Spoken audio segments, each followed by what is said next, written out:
FPO పాలకవర్గ సభ్యులకు మరియు సిబ్బందికి నా నమస్కారాలు. ఈరోజు మనం ఎఫ్పిఓ పదాధికారుల విధులు మరియు బాధ్యతల గురించి తెలుసుకుందాం. ముందుగా పదాధికారులు. ఎఫ్పిఓ మహాసభ మరియు పాలకవర్గం తీర్మానించిన కార్యక్రమాలను అమలు చేయుటకు బైలాలో పేర్కొన్న విధముగా 3 పదాధికారులను 1 సంవత్సరం కాల పరిమితికి పాలకవర్గం నుండి ఎన్నుకోవడం జరుగుతుంది. వీరిని మనం అధ్యక్షులు, కార్యదర్శి, కోశాధికారి అని అంటూ ఉన్నాం. మొదటి సంవత్సరం పనితీరు బాగా కనపరిచిన పదాధికారులను 2వ సంవత్సరం కొనసాగించవచ్చును. కానీ 3వ సంవత్సరం తప్పనిసరిగా మార్చి కొత్త వారికి అవకాశం కల్పించాలి. పనితీరు బాగా కనపరిచిన పదాధికారులను వరుసగా 3వసారి ఎంపిక చేయాలనుకుంటే 1 సంవత్సరం గ్యాప్ ఇచ్చి తిరిగి ఎంపిక చేయవచ్చును. పాలకవర్గ సభ్యులుగా వైదొలిగితే పదాధికారుల పదవి కూడా పోతుందని గమనించాలి. ప్రతి కార్యక్రమం కూడా బైలా ప్రకారం జరగాలి. ఒకవేళ బైలాలో ఏదైనా కొన్ని కార్యక్రమాల్లో మనం ముందుగా రాసుకోకపోతే నిబంధనల ప్రకారము బైలాను సవరించి ఆ తర్వాతనే కార్యక్రమాలను ముందుకు తీసుకెళ్లాలని గమనించాలి. అధ్యక్షుల విధులు, బాధ్యతలు. మహాసభ, ప్రత్యేక మహాసభ మరియు పాలకవర్గ సమావేశాలకు అధ్యక్షత వహించవలను.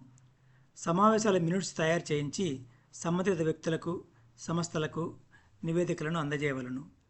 ఇతర సంస్థల సమావేశాలలో ఎఫ్ఈఓ తరపున అధ్యక్షులు ప్రతినిధిగా వ్యవహరించవలను. పాలకవర్గ తీర్మానం ప్రకారము ఇతర పదాధికారులతో కలిసి బ్యాంకు ఖాతాలను సంయుక్తంగా నిర్వహించవలను.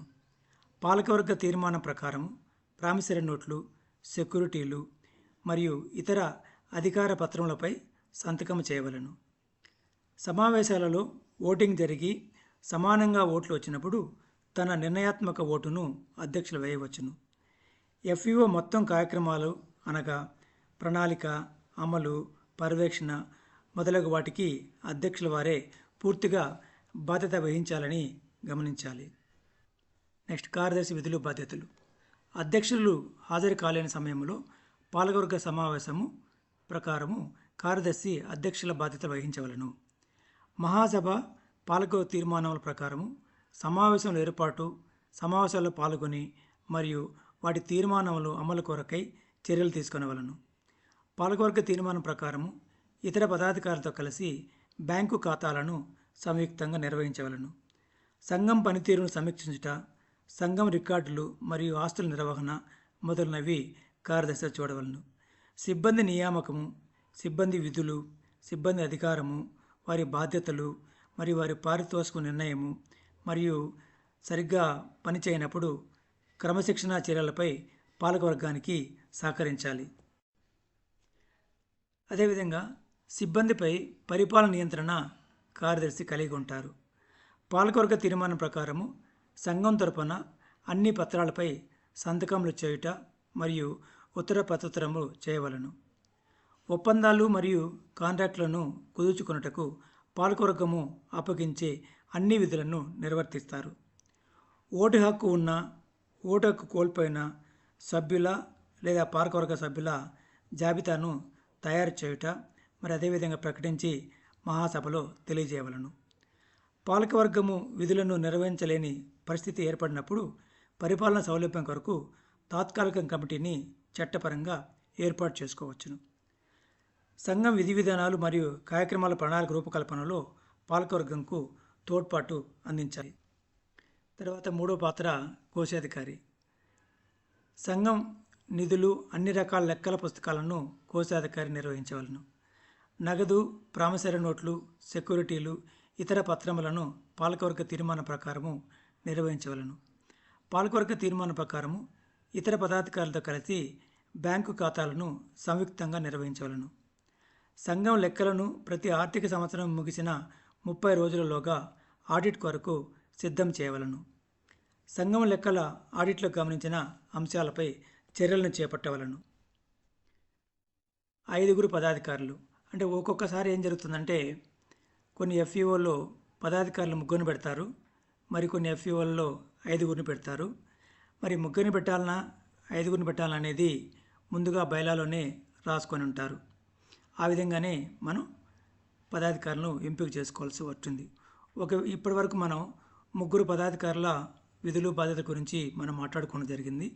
ఒకవేళ 5 పదాధికారులు ఉంటే వాళ్ళు ఏం చేస్తారు అనేది ఇప్పుడు మనం ఒకసారి గమనిద్దాం.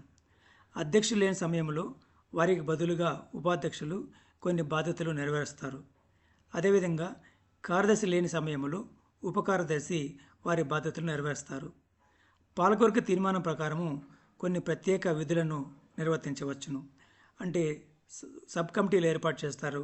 ఆ సబ్ కమిటీలకు నేతృత్వం వహించడము ఇవన్నీ కూడా ఈ ఉపాధ్యక్షులు ఉపకార్యదర్శి కూడా చేయవచ్చు.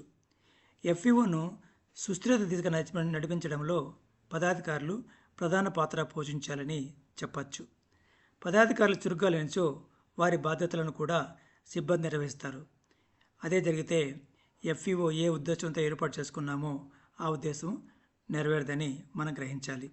ఇక్కడ నేను పదే పాలకవర్గ తీర్మానము అని మనం మాట్లాడడం జరిగింది. ఎందుకంటే ఈ మధ్యకాలంలో నేను గమనించిన వరకు పాలకవర్గంలో చర్చించకుండానే సిబ్బంది కానీ లేకపోతే పదాధికారులు కానీ ఎక్కువ నిర్ణయాలు తీసుకొని ముందుకెళ్ళడం జరుగుతూ ఉంది. అలా జరిగినప్పుడు ఎప్పుడైనా సమస్యలు వచ్చినప్పుడు మన ఎఫ్ఈఓ ఇబ్బందులకు వెళ్ళిపోయేసి ఆగిపోయే ప్రమాదం ఉంది. కాబట్టి ఎఫ్ఈఓలో జరిగే ప్రతి అంశం కూడా పాలకవర్గంలో చర్చించి సమావేశం మీటింగ్లో నమోదు చేస్తే ఏ గొడవ రాదనేది నా ఉద్దేశం. ఇప్పటి వరకు మనం చర్చించుకున్న ఎఫ్ఈఓ పదాధికారుల విధులు మరియు బాధ్యతలు ఓపికగా విన్నందుకు ధన్యవాదాలు. మీరు ఏదైనా సందేహాలు లేదా సలహాలు ఉంటే తెలియజేయగలరు.